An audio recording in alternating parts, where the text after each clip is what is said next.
One ingredient does not a cocktail make, but it's a great place to begin. Our guest is breaking it all down for us in his new YouTube channel, and that's not the only thing on his plate. I'm Susan Schwartz, your drinking companion, and this is Lush Life Podcast. Every week we are inspired to live life one cocktail at a time. By the way, did you know I have a weekly newsletter? It's delivered to your inbox every Tuesday with info on what I'm drinking, links to new cocktail recipes, and so much more. You can join the fun by signing up for it at alushlifemanual.com. You also get a free goodie. One Thing Drinks, Jack Wareing's new YouTube channel, may have started off during lockdown, but now it has its own permanent home. Not that he doesn't have anything else to do with his time. Jack is also global brand ambassador for Porter's Gin, whose mission is to respect tradition while innovating, thus to avoid clichés. From his work at Dandelion to Porter's Gin and One Thing Drinks, there was loads to talk about. But before we get to that, I wanted to thank Porter's Gin for sponsoring the transcript of this podcast. You can find a link to it at my homepage, alushlifemanual.com. Now to Jack.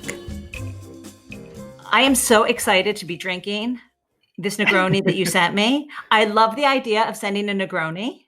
Yes, and right. So thank you. Cheers. Oh, I'm so glad it was yours. It's a great idea. So cheers.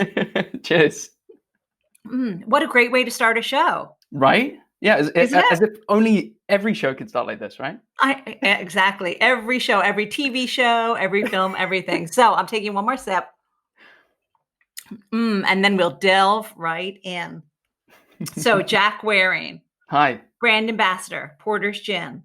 I want to know how you got there, how you got to the big leagues, what, dandelion, photography, everything. So Nice. Where I usually start is where you grew up. Oh, wow. Okay.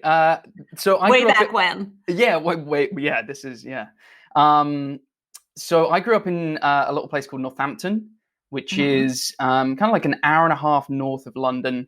It's a nice enough town, rugby town. Grew up in a family full of rugby heads, it was a nice enough place. Went to college there for a little while. They're very famous for shoes.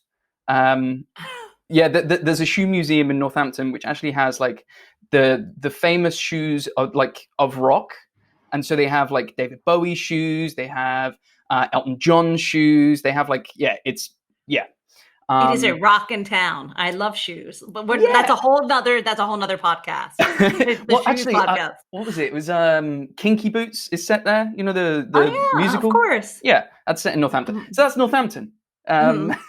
There's shoes make it famous, and then there's the big Carlsberg brewery, which is like the thing in town. That's pretty much it, other than rugby. Did you have to drink Carlsberg when you were growing up? Oh, yeah, absolutely. Yeah, it was Carlsberg Export. It was £3.10 a pint, and you'd have 3, and that would be your night because it's like 6.5% or whatever. Cool. that was like the regular thing to drink. Yeah. Well, the rumor is that you studied photography. Yes. Yeah. So I started off. So I didn't go straight into uni. I had a couple of years out. I was actually started work as a mechanic at a go-kart circuit, which was awesome. It was really, really good fun, actually. Super long hours. You'd get there at like 6 a.m. You'd leave at midnight. But really good fun, and end up of the day like completely caked in oil and like exhaust fumes and stuff. And you have to scrub your skin raw to get like oil off your hands. But it was really good fun.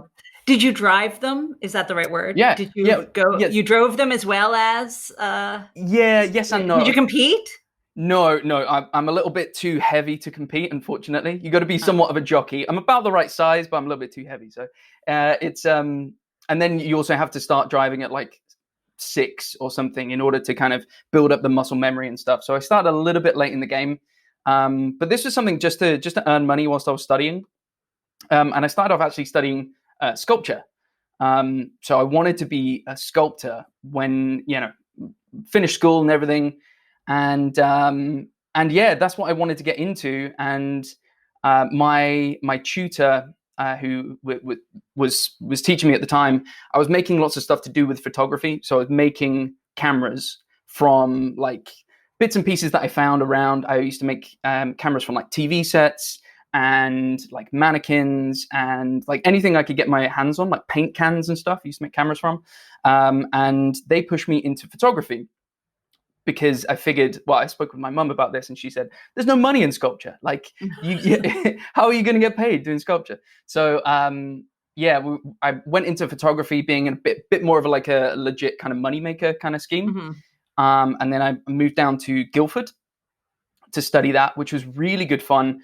So I studied at Farnham, and Farnham was one of the only places that I found that had a C41 machine, which is, these days a lot of photography is digital, and a C41 Right. machine is a machine that develops film. And a lot of universities have kind of got rid of them since 2000, since like digital cameras came in. And this was I think it's one of 6 in the country that have, it's a university that has one of these. So I was in there all the times in the dark rooms and stuff, and still tinkering away and stuff like that. Well, because you are a tinkerer, and now you're a tinkerer of cocktails, and we'll go into that.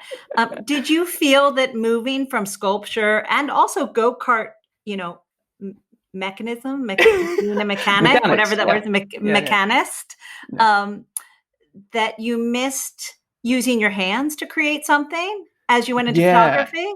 Yeah, for sure. And I think, photography is weird. It's this like big envelope of media, of art, essentially, that you can kind of get into. And I think, what I didn't like about photography is that you can shoot something very, very quickly and print it out and put it on a wall and say, "Hey, this is my art." Whereas I wanted to be a bit more hands-on. So actually, a lot of the artwork that I did at university was to do with the kind of impermanence of photography.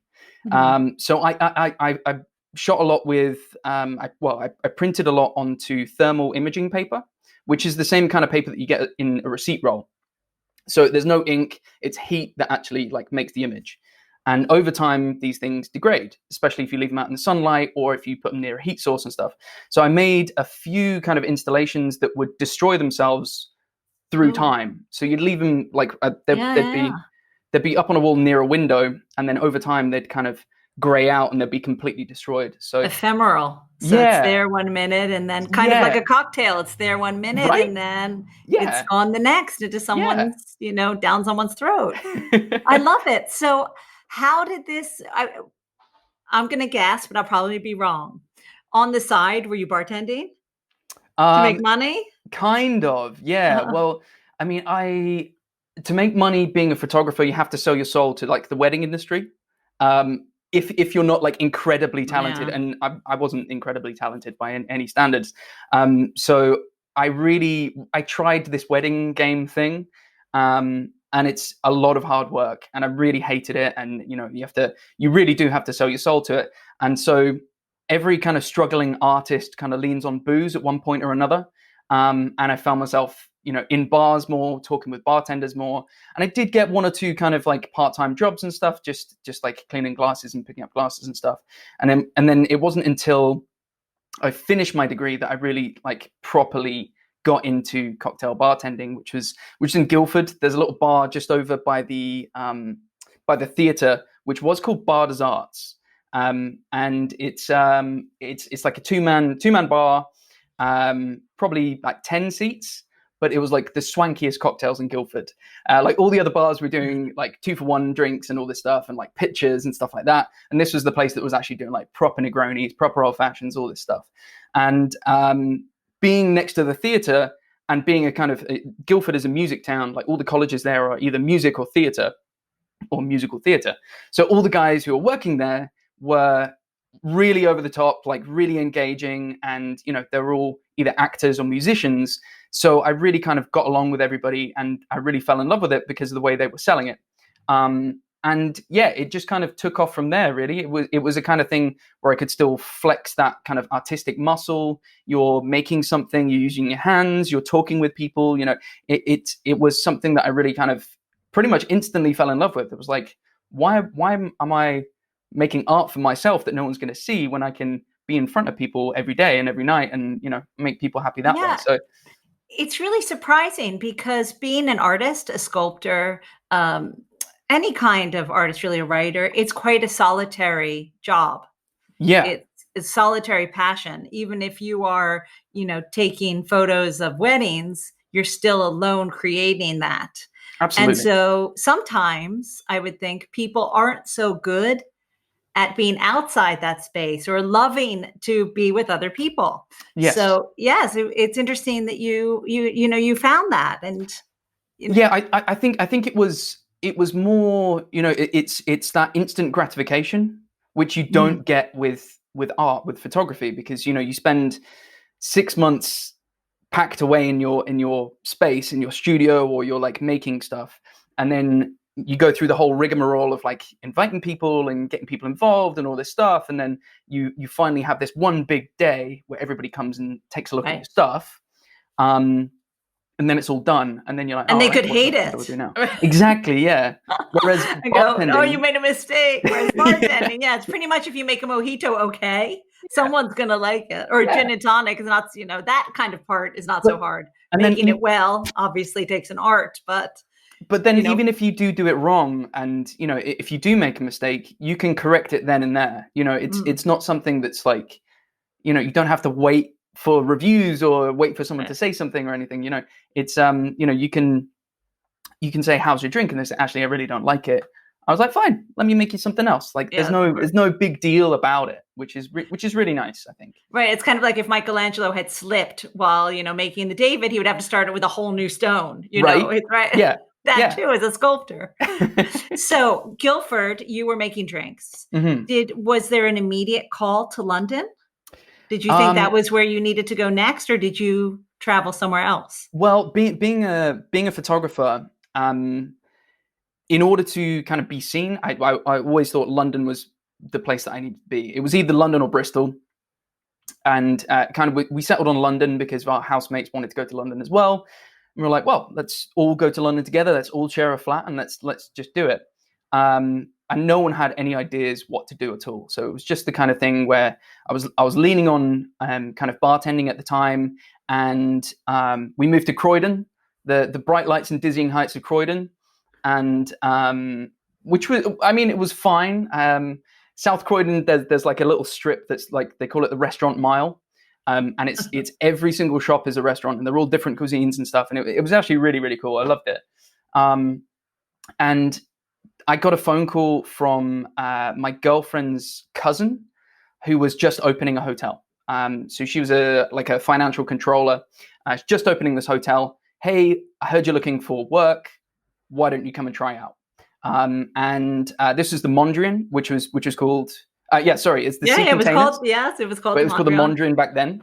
And I went to this this day where they had I don't know, it must have been 150 people trying out for 30 positions from all over. Wait. Before you do say that, had you any idea what you were about to get into? Or you just knew, oh, this is a new hotel opening up? Did you know anything about any of the people involved? Yes, I did my research. So I heard about this place. I did my research about what it is, who's behind it, all this stuff.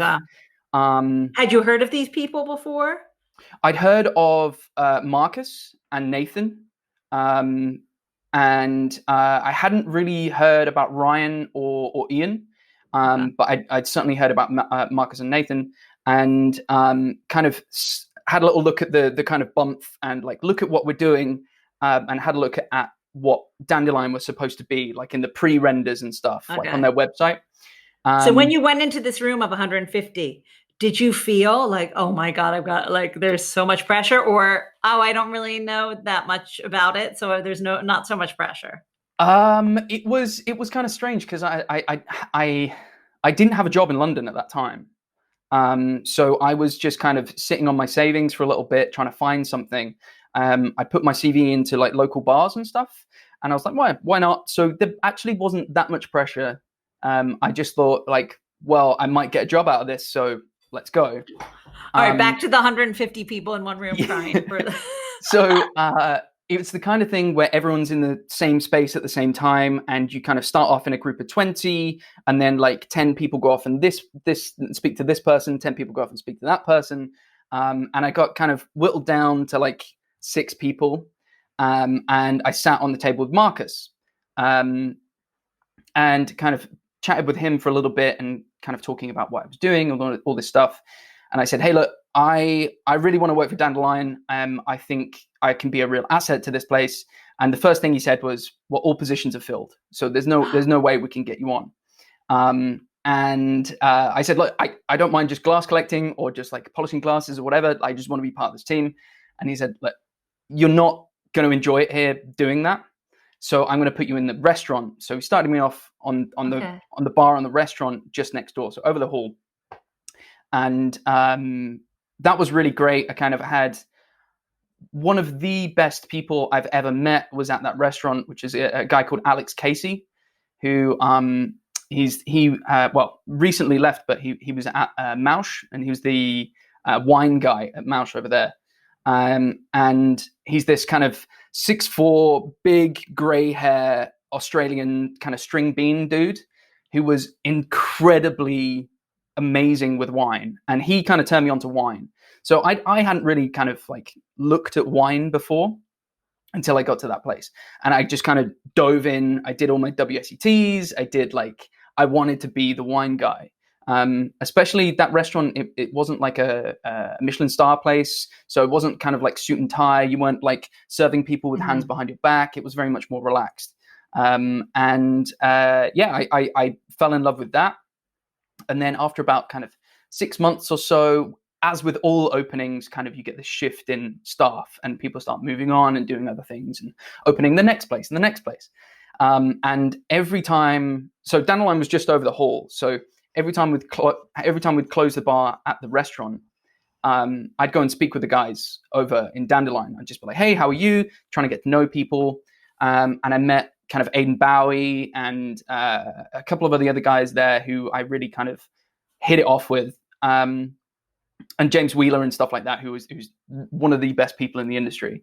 And every time a bartender left, I put my CV in to Dandelion. I was just like, hey, look, I'm just over the hall.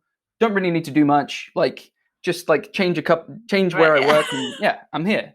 And it took about 4 or 5 bartenders to leave before I actually kind of had my foot in the door.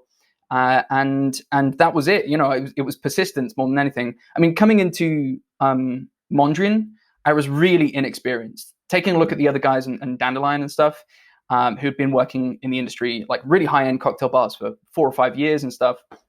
I'd had maybe 8 months in a little kind of jazz bar in Guildford that no one's heard of, and kind of moved to London, just like, hey, can I be part of this world-renowned team? You know, and everyone was like, well, maybe in a few years or maybe in a bit. So it took about 9 months, 10 months for me to actually get a foot in the door there, and then since then I was there for, best part of 3 years. I was there. Well, while you were at the restaurant, were you also making cocktails as well as doing wine, or was it just wine? Yeah. So it was really nice because I was part of the opening team, and we had kind of 2 or 3 weeks before we opened to get everybody trained up on everything and get the company ethos and all this stuff. And, you know, it's an American company, so it's very kind of full on and very high energy, and you have to put all of your energy into stuff all the time, which is kind of nice. I've never been in that situation before. So, there was a lot of cocktails. All of the cocktail menu was designed by Marcus,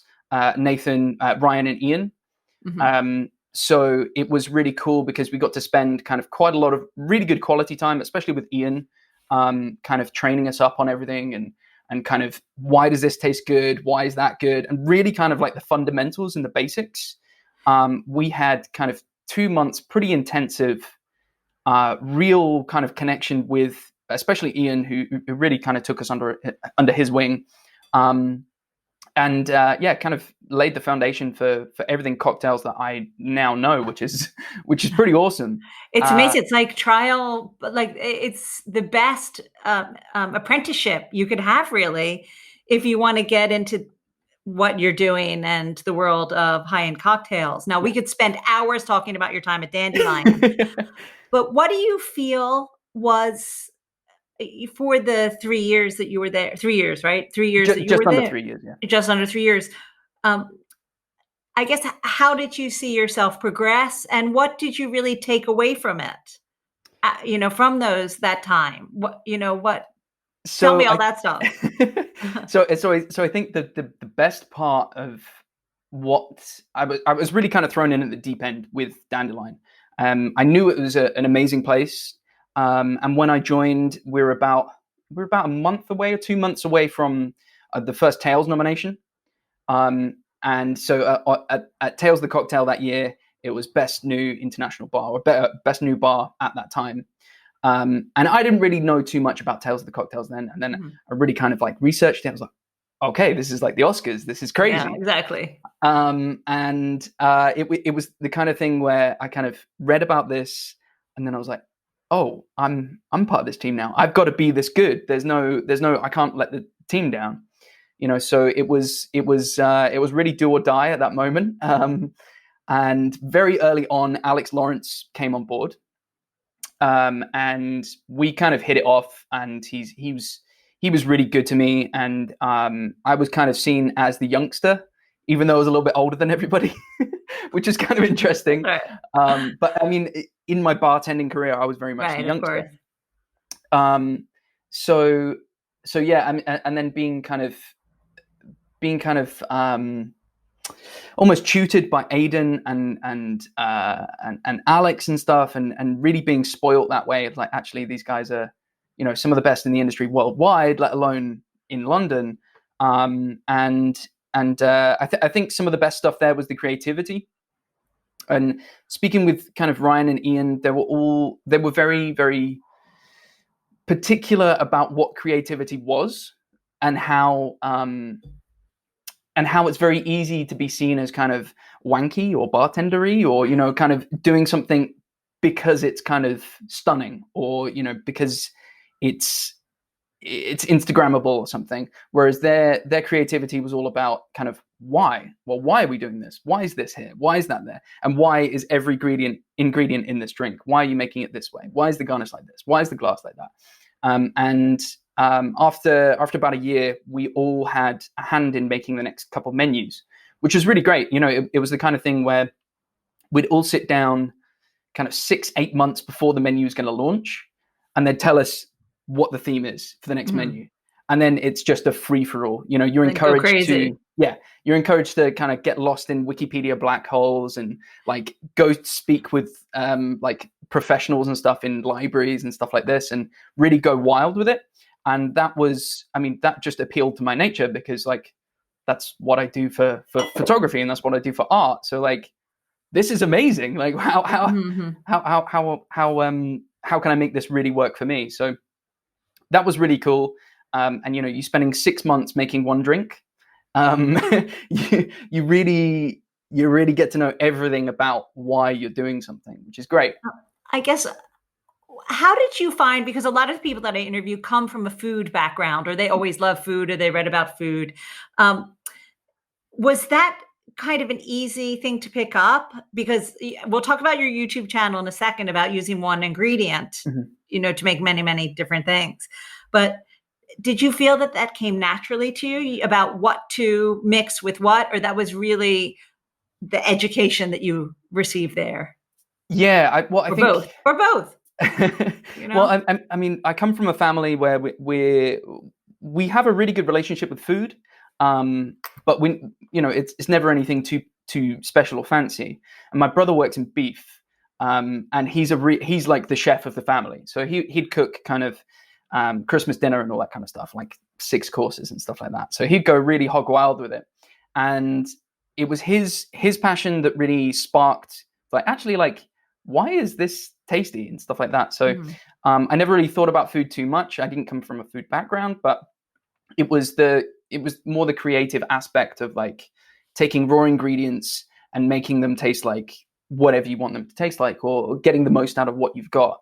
And being around the guys at Dandelion definitely changed my perspective of what things should taste like or can taste like. It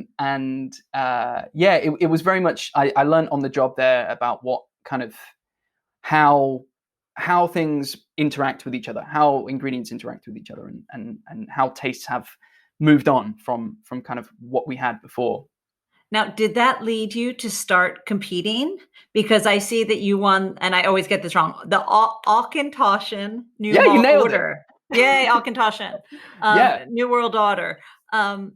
This one here. Yes, and you were one of the winners. Yes. Now, I'm sure it's a very competitive place, I'm sure, Dandelion, as much as, everyone is very helpful and supportive. But was that, okay, you've got to compete now. Like, come on, go compete, Jack. Yeah, well, I think the one thing I loved most about photography was the critiques. So you'd put your work forward and you'd sit in a room of all your peers and they'd tell you exactly how they feel about it, or like what you could have done better or how to improve or whatever. And I was completely missing that in bartending. And I think, I'm not a performer. I've never, I didn't study drama or anything like that. And I never really thought that was my thing. But showing off really feels good. I'm sure everybody's the same. Like, yeah. So,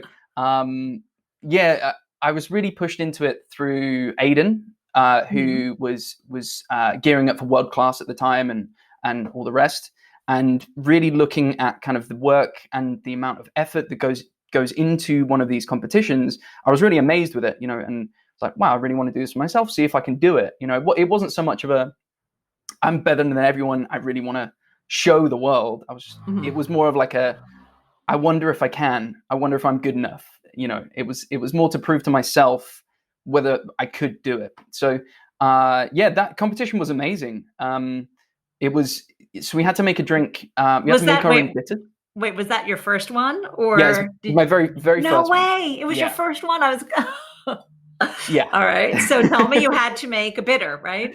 Yes. Yeah. So you had to make your own bitters using Auchentoshan New Make. So they sent you a bottle of New Make spirit, and you made your own bitters from it. And you had to make a couple drinks. And this is where I really excelled, because it's all research, and you have to know what your judge is looking for, what the person on the other side of the bar is going to mark you on. And you're never really told those things, but there's a couple common sense things that are that are easy enough to kind of get your head around. And Ian and Ryan are both seasoned veterans for competitions, and I asked those guys, like, what should I be doing, what should I not be doing, and all this stuff. So they were a really good help. But really, it was like research mode. It was just like, click, find something that you can really grab a hold on and you can sell and you can make a story about. And that's what I really excelled at. So it was, I wouldn't say it was easy, because it took a hell of a lot of effort, but it was something that really kind of clicked. And fabulous that you won. It's funny. Yeah. You're the third person I've interviewed who'd said, when you're doing a competition, really know what your judges like. That should be one show. I should do one show on, competitions. So yeah. So you won this wonderful competition. You're at Dandelion, one of the most famous bars in the world. What could then tempt you away? So this was, as I said, I met Alex Lawrence pretty early on in the kind of. As I take a sip of my Negroni. So what could tempt you away? So Alex hails from Edinburgh, and he was working for a bar before he came down to Dandelion called Orchid up in Aberdeen, and it was kind of like their goal to make a house spirit, to make something for the bar. And they'd bought themselves a rotovap, so like a rotary evaporator. I'm sure you've seen these before. That allows you to distill at a really cool temperature, and it allows you to distill things really, really quickly. So they had this tool that I'd never come across before. We didn't have one at Dandelion. There was a few bars like Peg and Patriot in London that were using them. And I was really intrigued about it. So I started asking questions and kind of getting to know Alex a bit more and kind of, well, what's all this about? And he was like, actually, I'm going to clue you in on something. We're going to make a gin. And I was like, oh, this is really cool. Like, amazing. When can I try it? When can I taste it? And we really kind of set a real kind of firm grounding in what our language was all about, was tasting gin and tasting spirits and tasting wine and stuff. He really liked the way that I talk about wine. I think the word that he fell in love with was unctuous. So it is a good word. It's a great word.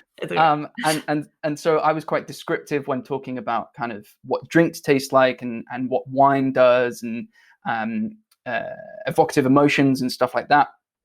And he was like, well, come try this gin, and we'll talk about it from there. And at that point, it was just a foundling company called Porter's.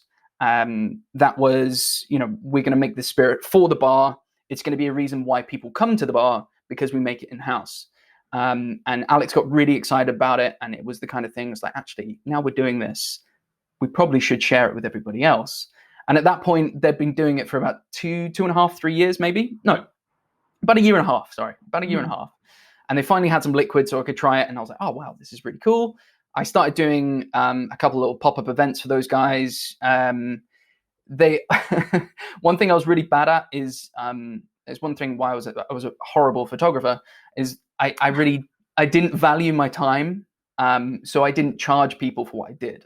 So for a year, I worked for these guys kind of so I was working at Dandelion, and then on my days off, I'd work for Porter's. And I'd never send them an invoice, and I'd never like, they're like, we want to pay you. It's like, no, well, don't worry about it. Like, it's fine. I'm just doing it as a favor or whatever. And from there, I stuck around at Dandelion for another year doing this stuff and doing Porter's part-time. And it was about a year later where they were like, we can afford someone now. This is cool. Like, let's get someone on full time. You're the only person that we could see for this job. So I was like, wow, this is amazing. Like, cool. And the company itself was only 4 people at that time. So I was like the fifth person. I'm the only Englishman. Everybody else is Scottish. So I'm very much the butt of everybody's jokes, which is, right. I mean, somebody's got to be. So it's it was really cool. It was very organic. I kind of fell into it. I spoke with the guys at Dandelion. I really love what I was doing there. I remember sitting down with Ian and being like, hey, I'm thinking about doing this.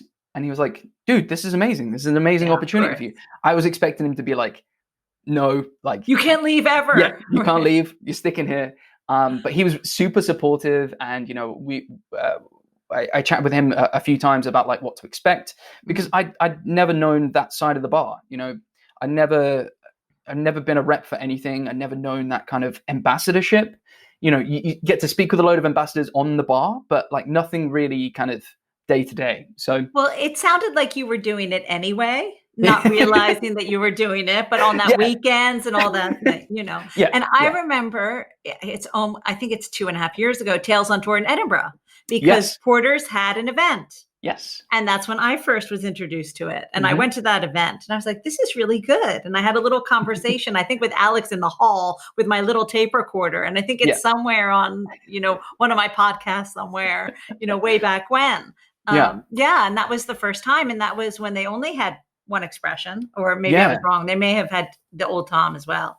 But it's been a while. They've done really well. You've done really well.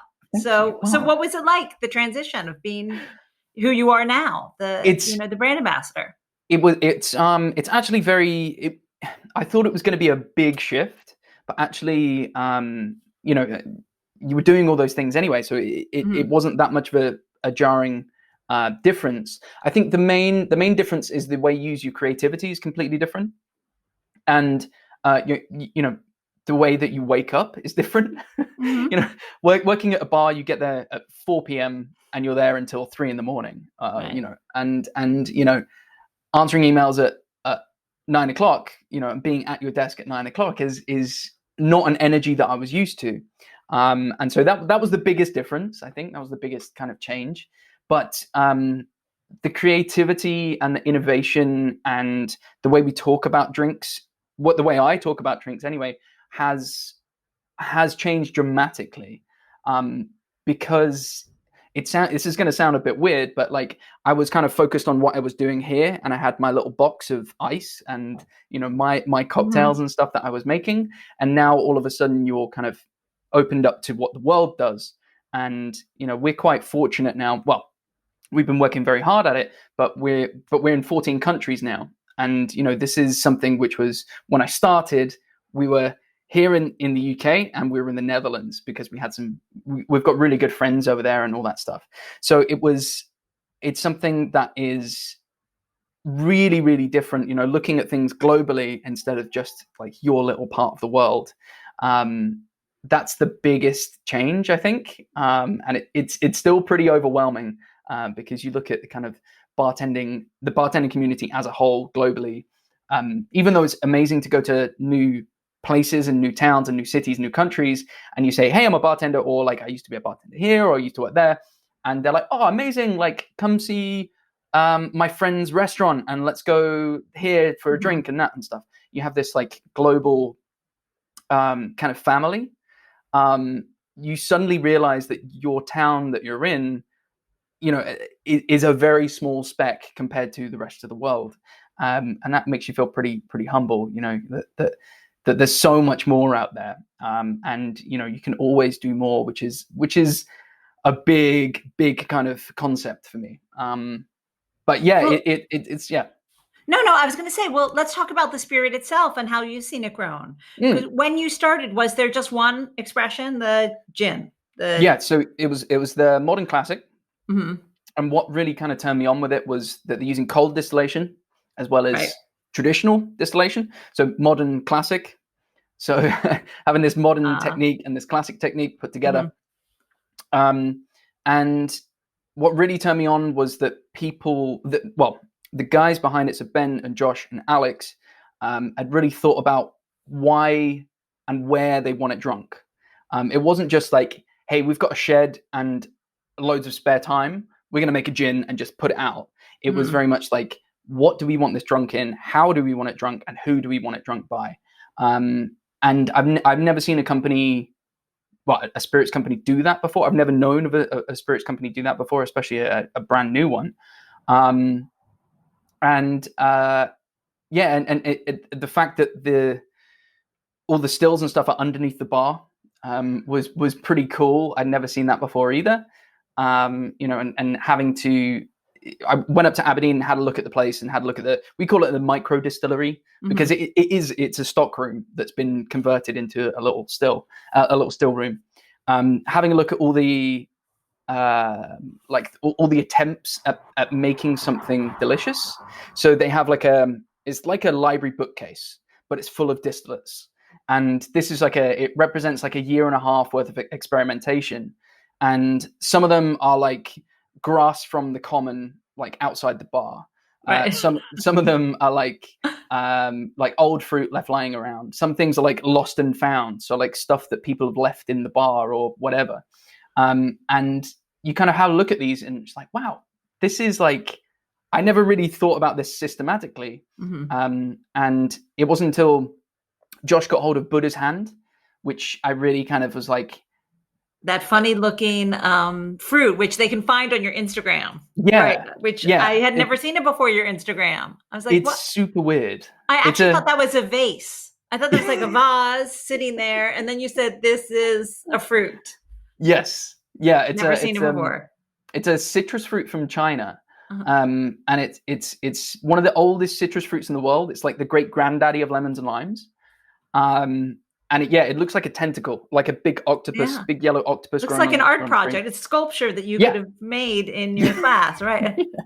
And, what we think of citrus fruit, we think of like sharp and tart and sour. Whereas this fruit has none of that. There's no flesh, there's no juice. It's just like peel. And trying to peel one of those things is obviously not easy. And so it was like, why? What? Okay.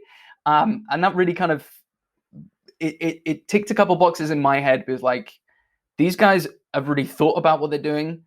They're not afraid to be, out there and kind of a little bit strange, but also it's still very classic in its approach. The overall gin and the overall liquid itself is still very, I feel like I've had something like it before, which is at the time, kind of craft gin was very kind of polarizing. It was very one dimensional. You'd have gins that were very earthy or herby or very, very citrusy, but you wouldn't necessarily have stuff that's very, very well balanced, because the big guys have got that sorted. So why try and make something like that?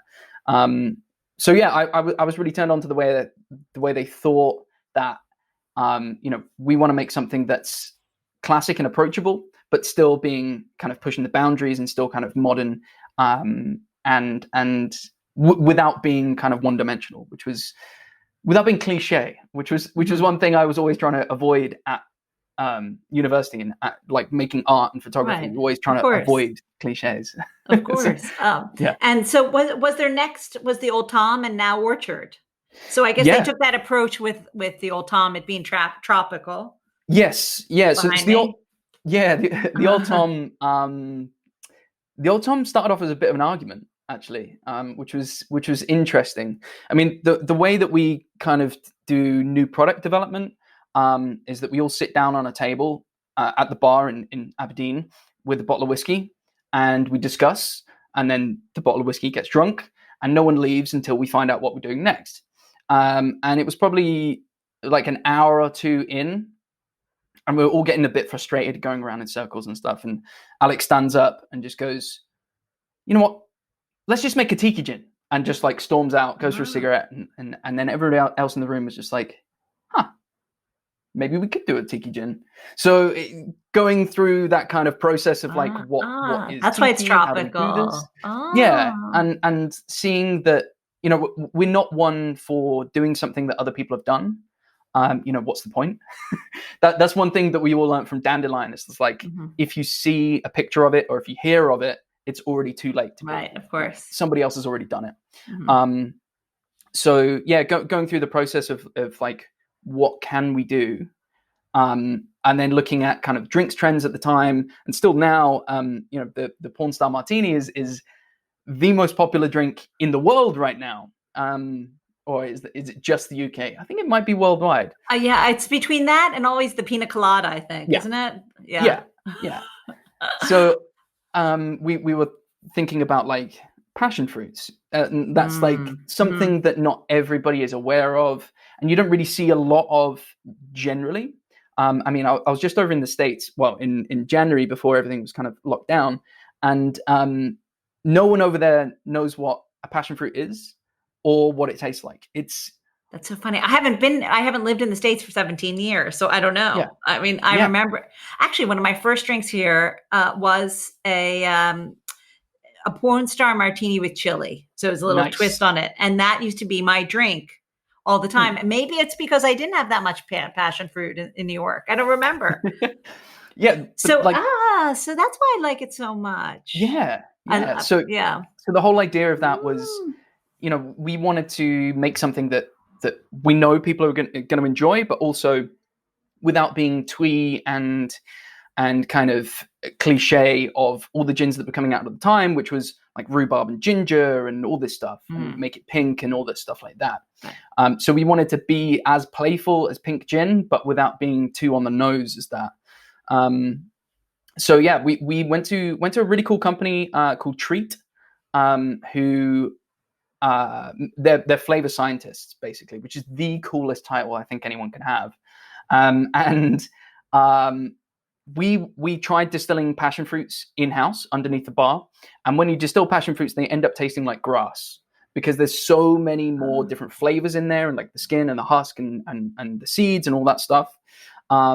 It doesn't end up tasting like passion fruit, and the taste that we wanted to get at the end was this kind of porn star-ish passion fruit bomb that we wanted to kind of incorporate in.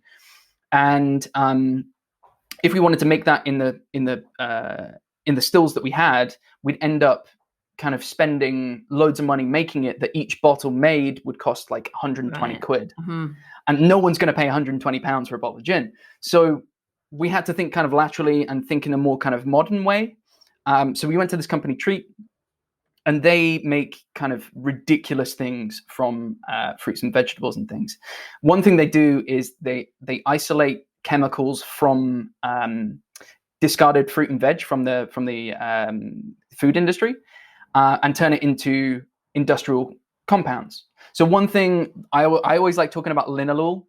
Linalool is a flavor compound in lemon skin, and it's also found in like coriander, and like it basically tastes like lemon. But its secondary property is that it's a really good degreaser. So you actually find it in about 80% of all cleaning products in the world have this thing. So like when someone says, oh, this gin tastes like dish soap, or it tastes like washing up liquid or whatever, actually, yeah, it does. It does taste like that because they have this same compound. And actually, if anyone does say that, you're like, got a really good palate. Like I would never have thought about, like, well, first off, drinking dish soap, but also like, it's not a good sales tool though. Our gin tastes like dish soap, right? No. So we went to these guys and we said, hey, we really want to make this passion fruit. Can you do something for us? And they're like, yeah, sure, why not? Josh at the time, so Josh like seeks out all our new opportunities and stuff. And he went to go meet them, and he went up into the labs and kind of talking with the guys. And there was this little bottle that was just called cucumber. It just had cucumber on the label, and it was probably about this big. And he was like, oh, that's interesting. Opened it up, and it's like a cucumber absolute. And they were like, what have you done? I had to turn on the extractor fan and like evacuate the building and stuff. Oh, no. Because like this is what they do. They deal with like industrial kind of scales and stuff.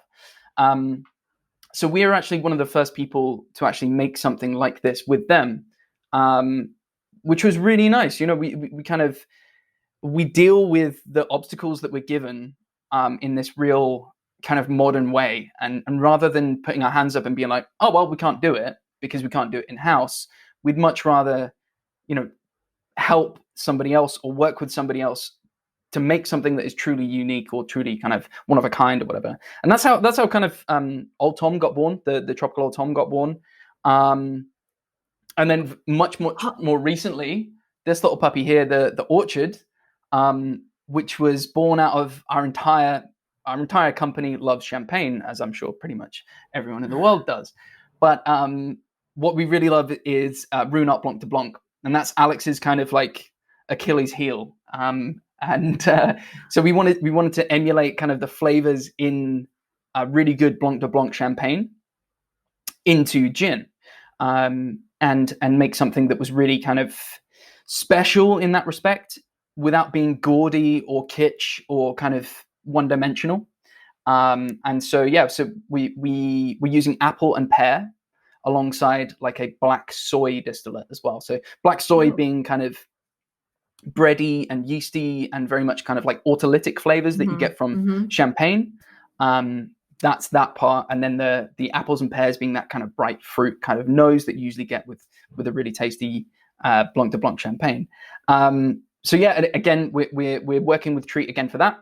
But we're making our black soy distillate underneath the bar. So that's where we do this. So we marry up these kind of the best of everything that we can find. We put it all together rather than making something kind of subpar in-house that we're not really happy with. But because we made it in-house, you know, this is our thing. We'd much rather make something that's kind of knockout amazing. Of course. Yeah. I mean, so that's why you were all drawn to Dandelion, a knockout amazing place. But one thing that I can't leave you without discussing is your new YouTube channel.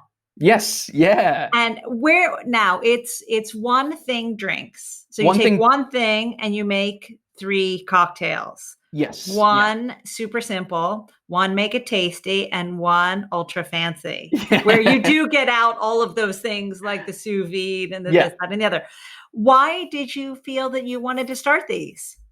So this was actually born out of lockdown. So as I'm sure you're aware, as many of the listeners are aware as well, during lockdown, every brand ambassador, every bartender took to Instagram Live and Facebook Live. Like, this is how you make a Manhattan. This is how you make an old fashioned. And that's great. I mean, it's wonderful. You have to kind of have that creativity release. And I started a show on Instagram, which you can find on Porter's Instagram, called One Thing Wednesday. So every Wednesday at 3:00, I take one thing and I make 3 drinks from it. And it's about like 15 minutes long per thing, and it's completely live, so unscripted, all this stuff. And it was really good, and I loved it. And it was an opportunity for me to kind of try new things.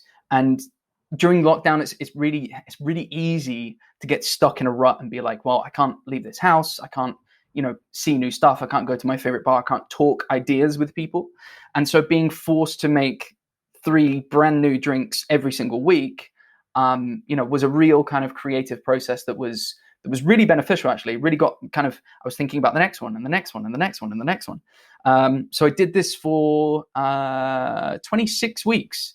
So it was a kind of thing that was just like, hey, yeah, let's do this. And it went really well. And I pitched this idea to the guys at Porter's, be like, hey, I really want to elevate this. I really want to make it something that has a bit more pizzazz, something that's a bit more accessible, I guess. And YouTube was the platform to do that on. And I wanted to step up the production value and step up kind of what we were actually doing, and make it a bit more kind of timeless, I guess, rather than kind of me in my garden chatting about gin, And so I really wanted to include other brands as well. We're, however much I'm a brand ambassador, and that's what I do. I can't ignore the fact that there's amazing people doing amazing things all over, and hence why we've got Baldoria up here. Which, and I saw in Glass House, and yes, also one of the tequilas that I have over here. Nice. Which this one. But yes, it's not in star position as Porter's is. Yes. I think they're wonderful, and I love the Dorito salsa can, and using really what you have in the house, and just it's for the ones that are easy. Not everyone has a sous vide machine or or whatever, and a sucky, whatever. I don't even know what they're called. The way I break the drinks down is really good as well. I'm a huge advocate of, bartenders aren't doing magic. They're not magicians, but however much they seem like that in bars with flashy bars and stuff like that, and cool tricks and things, which not everybody can kind of wrap their heads around. What you're actually doing isn't rocket science. It's cooking essentially. I don't know. There was one that had about, and I don't have it. I think it's one of the melon ones, had about 15 ingredients. And I was like, oh, you've got to be kidding me. I mean, I want you to make that for me. I don't want to have to make that myself. Yeah. And I think there's a real, especially during lockdown, there was a real kind of push for making things which you've never made before at home. So a lot of people got into baking. A lot of people got into like making bread and stuff like this. Myself, we've probably made, we're pizza experts now. We make the bases and everything, we wouldn't have done that unless kind of lockdown happened to us. And so I think there's a real moment that we're having kind of as a society where, the skirt of kind of cooking and drinking is really being lifted up. And we're seeing kind of, actually, I can do this, or if I had enough time, I could do this, or, and that's something which is really exciting, because all these people suddenly have the capacity and the capability to make amazing things at home. And that's something that I really wanted to capture. So, the super simple stuff that I have. So each week is super simple, mega tasty, ultra fancy. Super simple being that you don't need any special tools. You just need a couple bottles and maybe a lemon or lime if that's the hand. And then the mega tasty stuff is that you'd make a syrup, or you'd make a quick infusion, or something that doesn't take you that long, but actually is really impressive. And then the ultra fancy stuff is that's when you really crack out the big guns and sous vide machines. No centrifuges, but not yet. Not yet. Not yet. And it was funny. You talked about your brother, Yes. being in beef. Mhm. And it was funny. I saw one of the comments on one of the videos. I think it was for the plum. And it said, because you always ask for recommendations. Yes. And I saw it said Negroni.com. And you just head on there and you can send off a Negroni to any of your sorely missed pals that I'm sure, everybody's missing people right now and not being able to see people, which is really difficult. This is actually just launching in Canada as well. So you'll be able to do that over in Canada as well. It's basically £10 that includes your packaging and postage. You get to send a really nice kind of note that goes with everything as well. So you say whatever you want to say, if it's an in-joke or something that only that I have a little card. They also sent me a taster of the Orchard Gin, which I'm going to try in a sec. There you go. So you can send a Negroni to someone, and it comes through the mail. It's not like you have to go pick it up, or it comes in a package or anything. And it's really nice to surprise people with.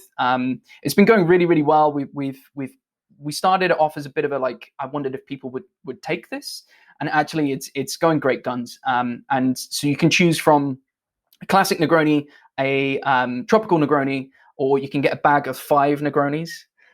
So if you're sharing in a house, or if you fancy treating someone, you can buy them 5 Negronis, which is really, really cool. And it's something that we wanted to do to, have that little bit of connection that you wouldn't possibly get otherwise, especially with kind of bars being closed and stuff.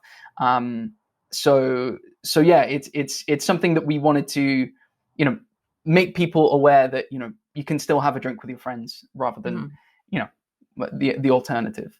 And it's nice to be having the same drink with friends. Exactly. The same exact drink, at the same time during your Zoom call that you have.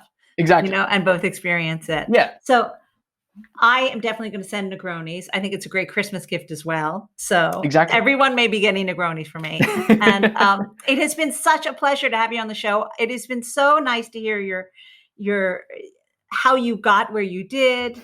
And I hope to see you in the bar very soon so we can have in real life porters. All right. I'd love that. That sounds awesome. I'd love that too. So thanks so much. Thank you. Cheers. I couldn't leave Jack without asking for his top tips for the home bartender and where he would have a drink right now if he could choose anywhere in the world. I think firstly, glassware is a big thing. What I enjoy the most about kind of drinking at home is that you're using your own glassware. And I'm a bit of a fiend for secondhand shops and vintage shops and stuff, and going hunting for that perfect little bit of glassware for this perfect drink that you have really makes it go a long way. I mean, I have these little top glasses from the Victorian times, which are 20 ml gin glasses essentially, but they are for gin, and that's the only thing they're for. And I love getting them out, and when people are over and say hey, this is just for this, and this is amazing. And I have loads of vintage glassware and stuff from Bucks Fizz and stuff like that, which is super cool. And I think that makes more of an experience than just a plain old kind of IKEA glasses as well. Not that IKEA glasses are bad, because I have hundreds of those as well. Great. I love that tip. Okay. If you could be drinking anywhere in any bar in the world, anywhere right now, where would that be? So I'm missing one bar in particular. It's I hate dropping names or anything like that, but there's a bar up in Northampton that's called the Althorpe Coaching Inn, and it's low ceilings, old school. It's been there for 1,200 years or something. And I'm missing an open fire, dogs, and ruddy-nosed gentlemen singing bar songs at kind of midnight, which I'm really missing. So that local pub experience, I think I'm missing the most. Oh, I miss that too. We're going tropical for our cocktail of the week. It's actually Jack's favorite drink, and as he puts it, a proper blast from the past with a tiny wee twist. Our cocktail of the week is the tropical Floridora. Put all of the following ingredients into a shaker. 50 ml of Porter's Tropical Old Tom Gin, 25 ml of lime juice, 10 mils of gum, which is aka sugar syrup, 10 mils of ginger syrup, and 3 raspberries. Add ice and then shake, shake, shake. Then strain it into a highball glass with ice, and then top it all up with 80 mils of ginger ale. Then garnish with a raspberry and a lime wedge. I love this cocktail too. You'll find this recipe plus more gin recipes and all the cocktails of the week at alushlifemanual.com, where you'll find all the ingredients in our shop.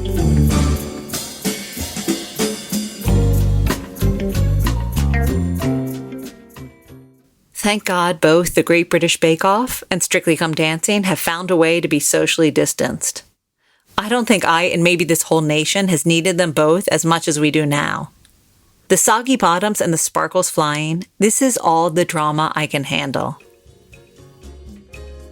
If you live for Lush Life, make sure you're giving back to the bars you love by donating or taking part in cocktail delivery where you live or visiting one now that they're open. Theme music for Lush Life is by Steven Shapiro and used with permission. And Lush Life is always and will be forever produced by Evo, Terra, and Simpler Media Productions. Which leaves me to say the wise words of Oscar Wilde, all things in moderation, including moderation, and always drink responsibly and wash your hands and wear a mask. Next week, we're with an author, a brand ambassador, and a history maker, all wrapped up into one person. Until that time, bottoms up.